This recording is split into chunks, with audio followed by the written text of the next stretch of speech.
bacaliyeti. Acaliyeti bu vade tamam olanda Azrail'i gören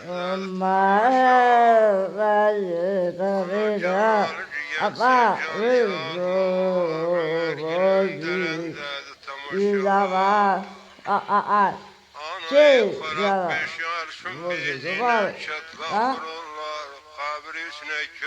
küme dururlar